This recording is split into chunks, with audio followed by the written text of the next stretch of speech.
All right. So thank y'all so much for coming back here. We're episode number 296 of the Minding Your Business podcast, entrepreneurship, real estate, trending news. There's no business like minding your own. I'm your host, Ron Brooks, aka Champ Ron. Of course, I'm here in Memphis. And once again, we're here for another episode of the podcast, getting closer to that magic number of 300, which I'm excited. You guys have been rocking with me for a long time. And so I'm extremely appreciative, to say the least. Subscribe to the podcast, 5-star, wherever you get your pods. That helps us to continue to grow the MYB audience. And of course, you can check me out as always at champ10k.com. Recording this on July the 15th. Man, we're just mowing down through this year. It's just crazy. There's so much going on. So that's why I appreciate you guys rocking with me. There's a lot of things that you could be doing. You could be somewhere paying $10 a gallon for gas, or you could be looking for baby formula or whatever you could be doing. But you're here rocking with us, and we're going to introduce our guests here shortly. But again, Champ 10K, that's where you can connect with me. I've got a ton of resources to help you and your business, things that I come across that I share, all my tools and things of that nature. You can go right there. They're all sectioned there all for you. So if you see value in any of that, if you're launching your real estate business, you're looking for skip tracing, you're looking for to hire a virtual assistant, you need attorney approved documentation that you can review with your attorney and be able to move forward with doing business. Whatever that is, I likely have a resource for you there. So it's all in one place, champ10k.com. For those of you that have an interest in kind of more one-on-one coaching and mentoring, I have recently started up a new Facebook group called the Presidential Suite with Ron Brooks. Oftentimes I'm asked not just about, say real estate or about nonprofit leadership, but I'm asked about, where to find funding for my business, grants, low-cost loans, things of that nature. Those of you that are interested in launching your own podcast platform for podcast marketing, whatever that is, I needed kind of one space where I could have all of that. And I found that one space, which is the Presidential Suite. So look at that on Facebook. The first 25 people are going to join the group for free at no charge to you. And so definitely jump on that. Link is in the bio. And would love nothing other than to have you be a part of that. There's going to be all kinds of resources shared. I'll be doing live sessions. I'll be doing one-on-ones. I'll be sharing information there with you that you'll be able to take advantage of and leverage for your own benefit and edification. So with that being said, I want to introduce today's guest, Adam Piore, that's joining us here today. From the Northeast area. He's got a really dope book that I want you to check out. The link's in the bio. The New Kings of New York. We're going to talk a little bit of real estate. We're going to talk about how rents have evolved in the city of New York. Obviously, one of the biggest cities and one of the more influential cities in our country. To say the least, we want to talk about that rental market and kind of Adam's thoughts on it, and ultimately why you should go and get the book. I'm going to order my copy as well because these are the type of reads that I like to have. And so this is what we bring to you, MYB community, the high level guests such as Adam that are going to speak and pour into us today, man. So Adam, thank you so much for taking time, buddy, on a Friday. Yeah, no problem. Thanks for having me. Yeah, absolutely, man. I'd love to have you, man, and really appreciate it. So, man, let's jump in. Before we get into the book, let's talk a little bit about yourself. Kind of, tell us a little bit about you and kind of how you got to where you are today. Sure. Yeah, I've been a journalist forever. My whole career. Started at local newspapers. I think my first job was covering small towns in New Jersey. And then I covered Congress, and then I lived abroad in Cambodia. Then I worked for Newsweek, the Boston Globe. And I've just been a freelance journalist for a while. I like to tell stories. I like to write long form stories. And so one of my clients was a real estate magazine. I did profiles for them sometimes called The Real Deal, which has covered New York City real estate. And so they wanted to do a book they wanted to get into book publishing, and I had done a pretty successful, my first book, which had nothing to do with real estate, was actually about bioengineering, like hacking the human body and mind, but it was a mainstream kind of science book. And they wanted me to do a book on the first 20 years of the new millennium. And and I've been, so I've written about a lot of things. I've covered war, I've covered Congress. But now at this point in my career, when I'm, sort of on my own, I like to just spin out long narrative stories that you can get lost in. And, and I love those kind of books like Barbarians at the Gate or Liar's Poker, or, all these books, where you can get into a world and be in the room with people. And for real estate in New York City, the stakes are really easy to understand, since there's, sometimes billions of dollars at stake. And I wanted to understand also how the city had changed, when I used to come to it, when I was a little kid in the 70s and 80s. It was, it was the Bronx were burning, as they say. And it was, there was a lot of crime, I guess, and it had this reputation as, I thought it was great the whole time, but it was, people were scared in New York City, I guess. I don't know. And then all of a sudden, here we are in the 2000s, and people are selling penthouses for $250 million, and people are coming from around the world to stash their money there. So I just kind of wanted to understand what had happened. I got priced out of the city myself when I had a kid, so I just wanted to understand sort of how that happened, what the policies were that happened, but also, since the real deal, they wanted me to follow some of the people at the center of this. So one of the guys I followed was Steve Ross, he owns the Miami Dolphins, and did Time Warner Center and Hudson Yards. And then I followed somebody who went bankrupt, a couple other people at the center of the action. Tried to build these characters and tell the story through their eyes.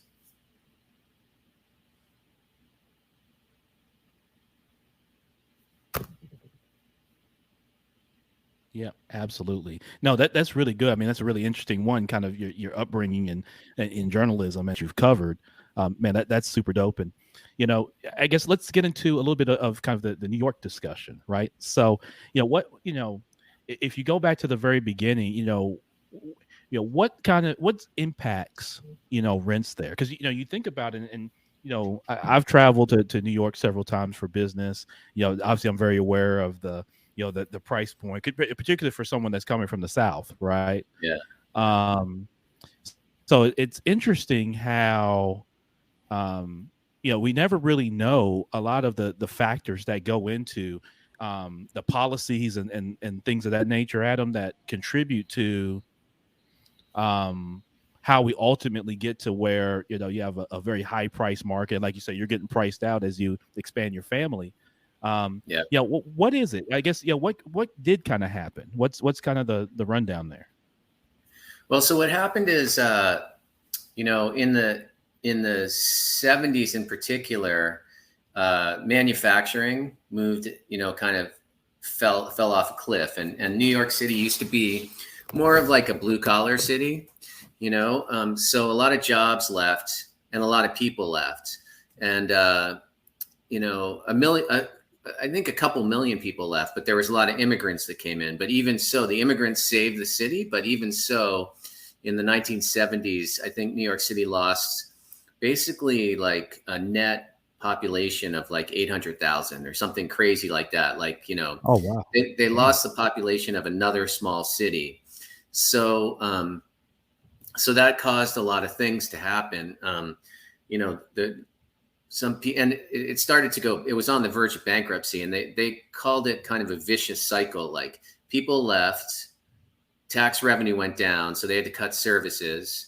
So, garbage piled up, there was less law enforcement. I think like drug addicts rallied outside the city because, rehab services were, I don't know, all sorts of crazy stuff happened. And it just was this vicious cycle that kind of spiraled downward, driving more people out. And so really since the 70s, it's been a gradual rebound of people coming back and rebuilding that population. So first you had Ed Koch in the 80s, and he was, trying to basically rebuild the parts that had been totally abandoned, like just getting people to live in areas of the Bronx that were empty and other places. Right. And then you had and that worked for a while, and then Giuliani came in, and he he was really cracked down on crime in sort of a fascist way, but he also tried to his planning policies kind of like activated the spaces.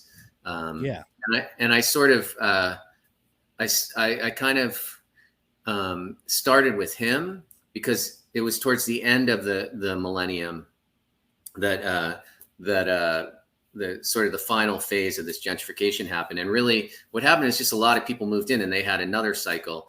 And so that's one of the things that's been driving up rents is finally the city started to fill up. And, there was this theory back around the turn of the millennium about creative cities. You get a city where, like Memphis is a creative city, right? You get a city where it's like cheap. So interesting people move in, artists and edgy people, and just there's a bit of anarchy and stuff, and creativity thrives, and then everybody wants to be there. So then you get other creative people.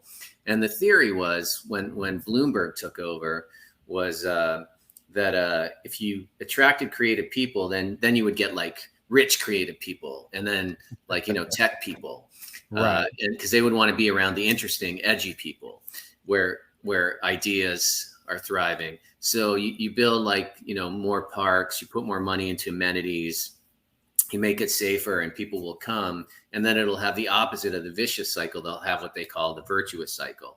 So that's what Bloomberg tried to do. And it kind of worked beyond anyone's dreams. Everybody wanted to go to New York, and then people got priced out. I mean, that's basically what happened. But then what happened is there was just, and I kind of chronicle this in my book, like people started to build for the 1%. I mean, there was all the inequalities that have occurred in part because of globalization. You know what I mean? Like all those manufacturing jobs went to third world countries, smaller group of people in the US making the money. And so there's greater inequality, and that was reflected in the housing. And so some of these people that I talked to, they kind of rode that wave. I mean, Steve Ross, who owns the Miami Dolphins, like I said, is he's an interesting example because he came to the city in 1968 from Detroit. He moved there the day after Bobby Kennedy was shot. He decided life was too short and quit his job as a real estate tax attorney and moved to the city. And he was like this brash, sort of overconfident guy. He got fired from a couple jobs. He told and I tell the story in the book. He told his boss to fuck off, basically. And like his boss said, that'll do it. He was working for Bear Stearns, and his boss, they pitched an idea he had for real estate in the investors meeting. And somebody was like, why don't we let Steve handle that? And his boss said, well, I don't have any confidence in Steve, because they've been arguing. And so he said, well, fuck you. I don't have any confidence in you. So he got fired. And then so he borrowed $10,000 from his mom. Right. And he didn't think he'd get another job. So his previous job had been working as an attorney, like basically raising money from rich people to put it in these, what they called syndicates, to invest in government funded projects. So he started doing that in New York, and he started kind of approaching well-connected people who were in charge of finding who would build these government projects, affordable housing. And he started giving them a piece of the project, and then they would, help him get the project. It doesn't, and then he started, and then he would hire young, ambitious people to help him build it. And so he started doing affordable housing. So he was like insulated when the bottom fell out of the New York City real estate market, and he was learning. And then he just kind of kept building whatever, as the city gentrified, until he was building for the top 1%, and which is where the book kind of ends up. He builds this the largest private development. It's called Hudson Yards. And what they did is they built, he had to pay $1 billion to build a platform over these train yards So the only way to make that money back and beat the other bidders was to build ultra luxury housing for the 1%. And so by the time Hudson Yards debuted, there was this huge backlash. I mean, I don't know if you guys remember, but Amazon was looking for a headquarters. Yes. And they chose New York, and that was like the dream come true for like Bloomberg. You know, that's the payoff for all the creative thing. And then all the neighborhood people were like, well, you know, we don't want these rich people to price us out. Like, screw that, you know. And then so there's this backlash, and that's when Hudson Yards came out, and that's kind of, I mean, initially at the turn of the millennium, everybody was like, oh, great, you're building parks, you know, you're turning the city, you're doing all this great stuff. Everybody loved it until they looked around and all the artists had been replaced by tech bros and they couldn't afford to live there. Or so there was this backlash, and a bunch of like, you know, AOC and a bunch of the socialists actually got voted in the state capitol, and they started passing all this legislation that kind of put a stop to some of these things. And wasn't that good for some developers. So that's part of it. I mean, that's in a nutshell. I mean, there's a lot of other things like Russian oligarchs, you know, and I mean, I could tell you, I'll just tell you one more story since I'm just, but there was, you know, these developers who I also follow called the Zeckendorfs, and they got this, they owned, they were part of this real estate family, and they owned this high-end real estate firm, a brokerage firm, Brown Harris Stevens. So they would always stop their brokers in the hallway and be like, what do you need? What are you seeing in the market? And the people said, well, you know, a lot of rich people are moving back to the city, and they want these 8-room co-ops so they can have their families on the Upper East Side, but there aren't anymore. Like, you could get them for really cheap in the 90s, but now you can't get them. So then they hit on this idea to build condos for the 1%. And everybody thought they were crazy, and they spent more for land to win the bidding than anybody else. And then they built these condos that had like wine cellars and views and this level of luxury that people weren't necessarily accustomed to. And it sold out. And so they kept doing this. They had Goldman Sachs Whitehall Fund back then. And they built this building called 15 Central Park West, which was, I think, like Sting lived there, and maybe A-Rod and you know, Jeff Gordon from NASCAR and all these king of the world apartments, you know, across the street from the park.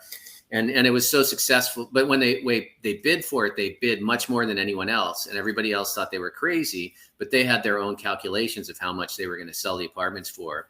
And it paid off. It was so successful. People in the industry nicknamed the building Limestone Jesus.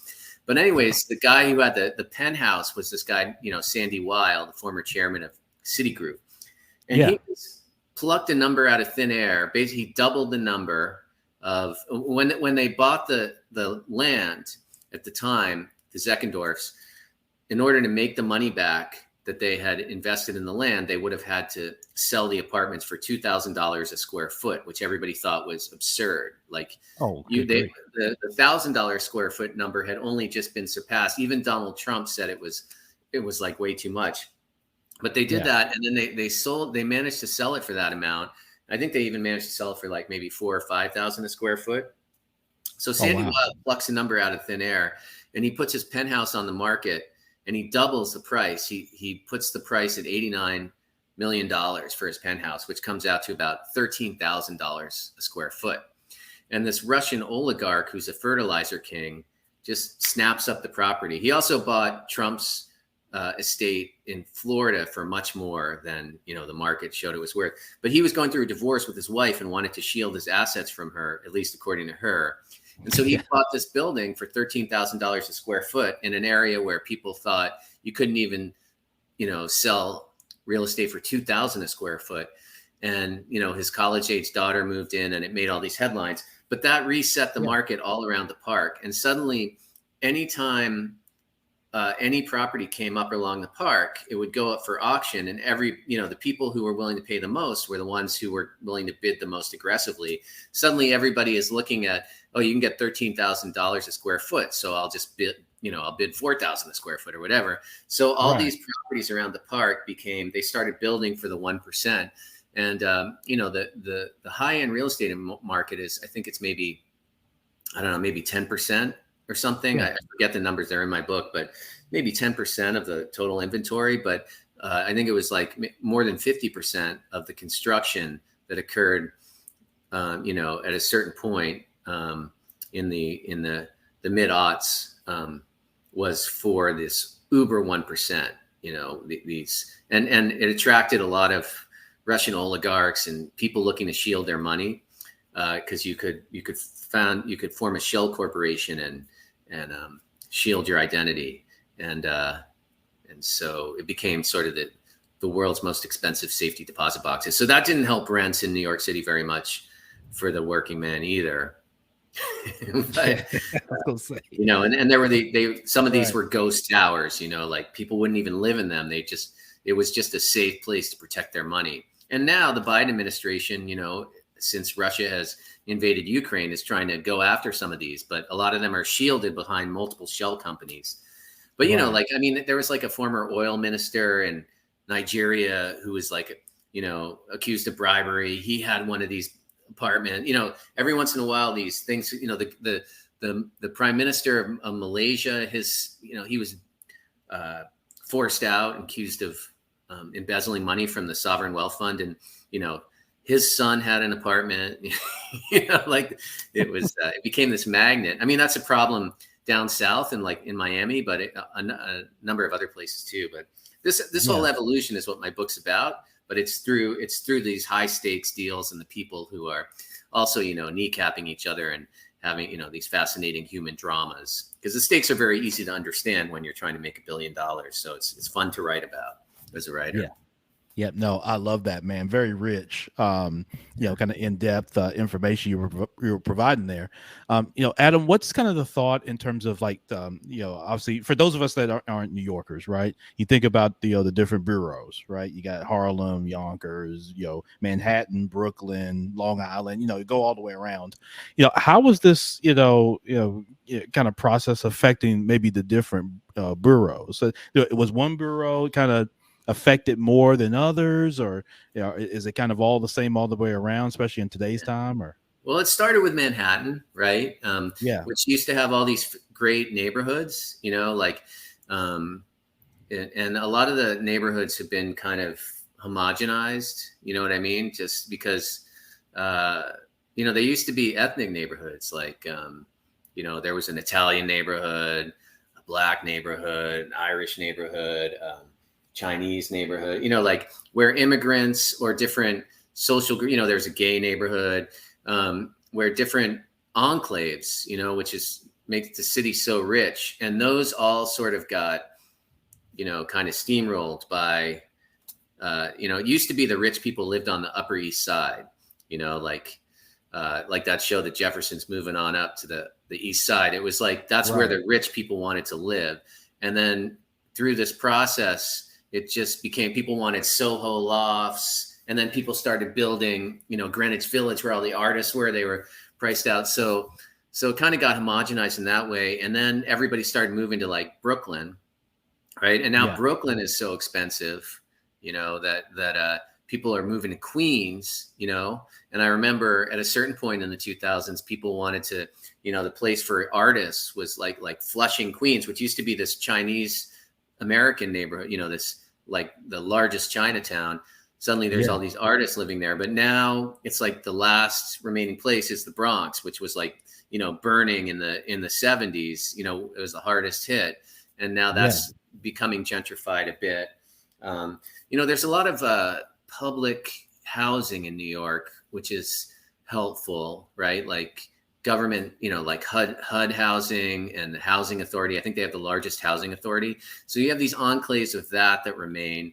And then you also have like, there's some rent controlled apartments. So you have like sort of these like crabby 70-year-old New Yorkers, who complain about the tall buildings. They're still there, but one of the things that happened is people began to during the, real estate moves in cycles. So during these cycles, when some people would there was the largest affordable housing complex in New York was called Stuyvesant Town Peter Cooper Village. And this was in Manhattan itself, but there was also one that was even bigger, I think, maybe in the Bronx, called Starrett Village or something.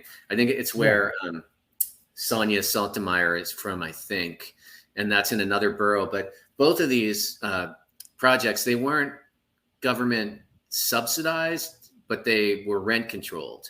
And so they came up for sale before the subprime crisis, I think. And people were so desperate for housing that the bids were really high. So only the people who had the most optimistic bids won. And in Stuyvesant Peter Cooper Village, which was built after the war for like firemen and policemen and stuff and teachers, Tishman Speyer, which owns Rockefeller Center, they're the ones that won. And they bid based on their projections that they can make more money. The only way to make the money, to make back the money that they sunk into this, it was like $5 billion because it was a huge area, and a lot of it was California teachers' pension money, CalPERS. That's what they relied on for this. The only way they can make back the money for what they had paid was to get rid of rent-controlled apartments.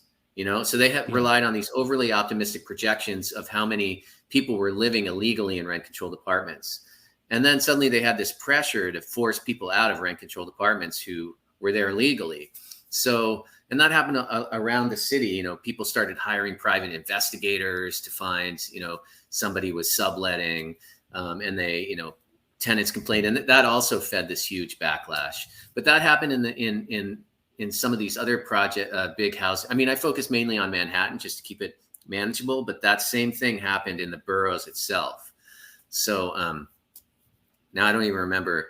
Yeah. So, it spread throughout the city, and it's a problem in cities around the country. It's kind of indicative of that, especially the coastal cities. I don't know about Memphis. Like, I know Memphis has good music, but I don't know if it's getting gentrified out and stuff yet.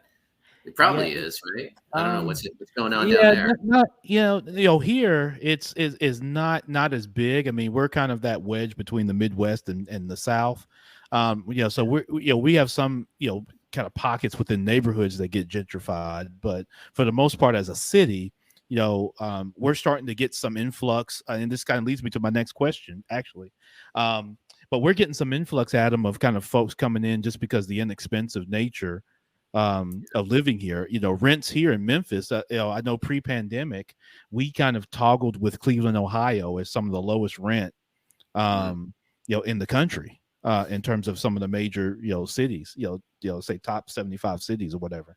And so we've gotten some attraction of that, especially during the pandemic, which is something I wanted to ask you was, what's been kind of we've seen some of the impact of the pandemic on New York in terms of what we see as the outside world, how, again, when you've got 9.5 million people within a small square footage radius, which, by the way, in terms of square mileage, Memphis is larger than New York City.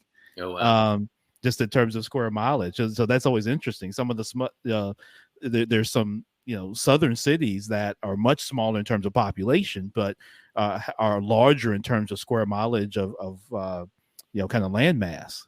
And so because New York you have such a concentrated population there, and very densely populated, when something like the pandemic or the coronavirus hits, I mean, I've seen all kinds of movement to people coming back, then people leaving again, and that sort of thing. What do you see as kind of the impact of the pandemic on New York, and do you expect that to be kind of maybe an impact in perpetuity for the city? Well, surprisingly, nobody really wanted to be in the city during the pandemic. That's not surprising, and rents went down, and they were desperate to all sorts of deals and stuff. But surprisingly, since the pandemic, I mean, the housing market has just come back all guns blazing because, well, I mean, if you're young, you want to live in New York City, right? I mean, it's an exciting place to live. It's still got a reputation as, sort of kind of edgy and creative, and that's where the young people are. So young people with money have come back, and so the housing market is actually on fire right now. It's like it's ridiculous now. Actually, the medium. One of the stories in New York is that in Manhattan, at least, I think it's Manhattan, maybe it's the whole city, I forget, but the medium rental price in the city now is so high that in order to make to qualify for it, and whatever, 20 times, whatever it is that real estate agents recommend you make in your salary, you need to make $150,000 a year or something, just to live, I think in Manhattan, but maybe it's the whole city. I'm not sure. So that's pretty crazy. And it's just come back because, people want to party. They want to be around other single young people. It's a great city to live if you're young and single, I guess. So a lot of the jobs pay well, I guess. So the housing market has rebounded. What hasn't rebounded is the office market, so for instance, like I said, I got priced out of the city a while ago, and I live in a city where 30%, in a town where 30% of the town commutes to New York City.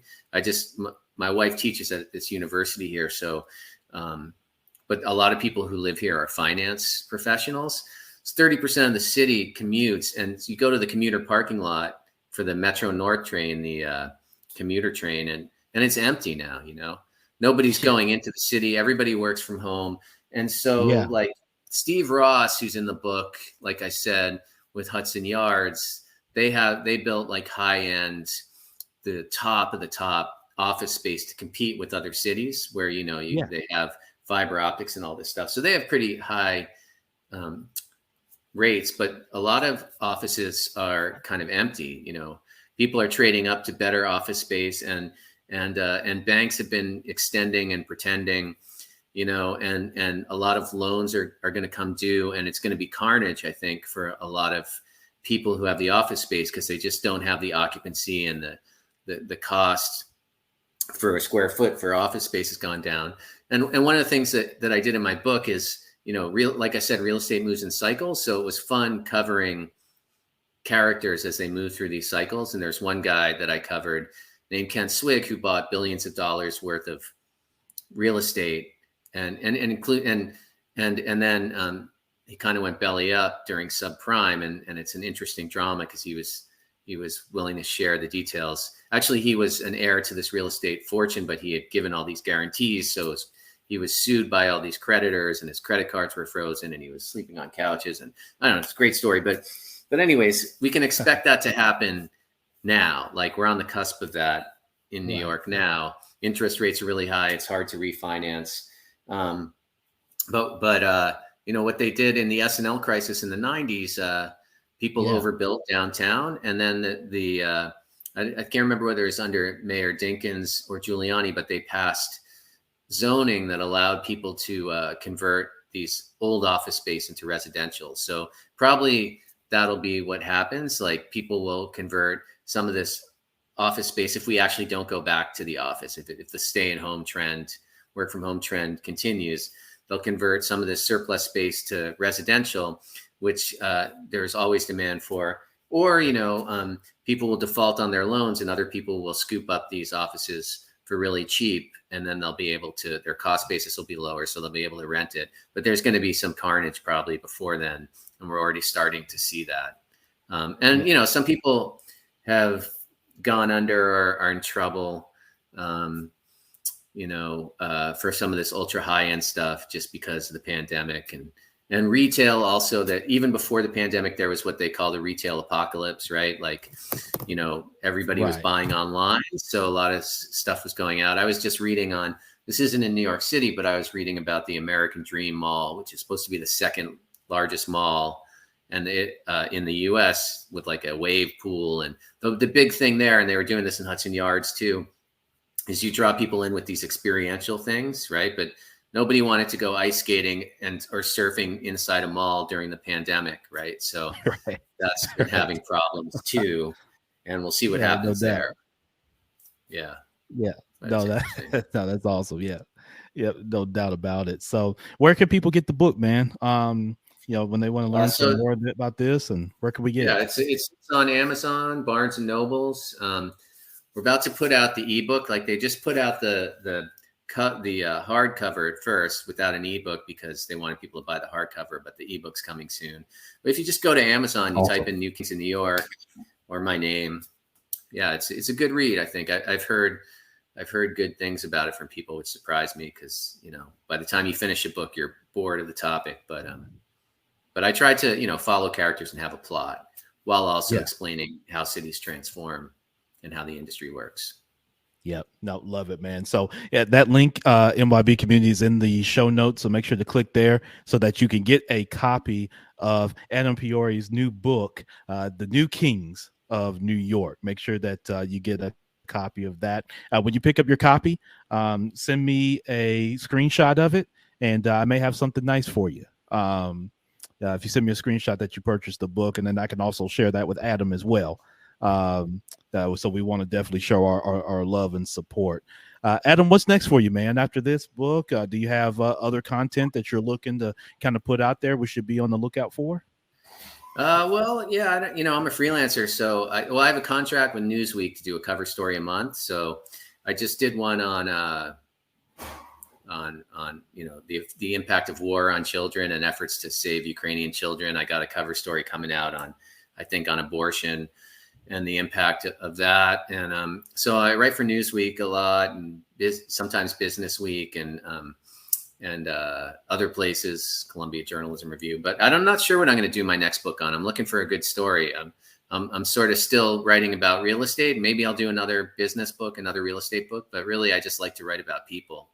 So I haven't decided yet. But yeah, you Google my name, you can read or follow me on Twitter. You can read all my stories, which are all, long magazine pieces. Yeah, absolutely. Definitely will do that. So, Adam, this has been great, man. Very informative. I appreciate your insight and kind of covering these stories. It gets information out to the rest of us so that we can become a little bit more knowledgeable and then thus be, a little bit better in what we do. Or can support causes maybe a little bit better when that calls for. So we appreciate your work, man. And I appreciate you taking time to join us here on the pod. Yeah, thanks for having me.